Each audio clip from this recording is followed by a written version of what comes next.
नातींना शाळेतून आणायला निघालेल्या 70 वर्षीय आजोबांचा अपघाती मृत्यू। नातींना शाळेतून आणण्यासाठी मोटरसायकलवर घरातून निघालेले बापूसाहेब विठ्ठल गाडे वय 70 राहणार मल्हारवाडी रोड कृष्ण मंदिराजवळ राहुरी यांचा भीषण अपघात झालाय। अपघातात ते जागीच मृत्यू झाल्याची घटना दिनांक 2 जानेवारी रोजी सायंकाळी 5:30च्या सुमारास राहुरी शहर हद्दीत घडली आहे। बापूसाहेब गाडे हे सायंकाळी सुमारे 5:15 नातींना शाळेतून आणण्यासाठी मोटरसायकलवर घरातून बाहेर पडले होते। मल्हारवाडी रोड परिसरात पाट्याजवळ असताना त्यांच्या मोटरसायकलला पाठीमागून येणाऱ्या एका वाहनानं जोराची धडक दिली। या धडकेत गाडे हे शेजारून जाणाऱ्या उसानं भरलेल्या ट्रॅक्टरच्या चाकाखाली सापडले आणि गंभीर जखमी होऊन जागीच ठार झालेत। घटनेनंतर परिसरातील काही तरुणांनी त्यांना तातडीनं भागवत वराळे यांच्या रुग्णवाहिकेतून राहुरी येथील ग्रामीण रुग्णालयात दाखल केलं।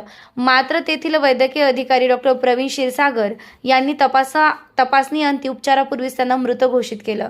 घटनेची माहिती मिळताच नगराध्यक्ष भाऊसाहेब मोरे, नगरसेवक सागर तनपुरे, गजानन सादभाई, सोन्याबापू जगधने, माजी नगरसेवक आर तनपुरे, अक्षय तनपुरे, बाळासाहेब उंडे, पिनू काळे, भाऊसाहेब उंडे, अरुण ठोकळे यांच्यासह मित्रपरिवार व नातेवाईकांनी रुग्णालय परिसरात मोठी गर्दी केली होती।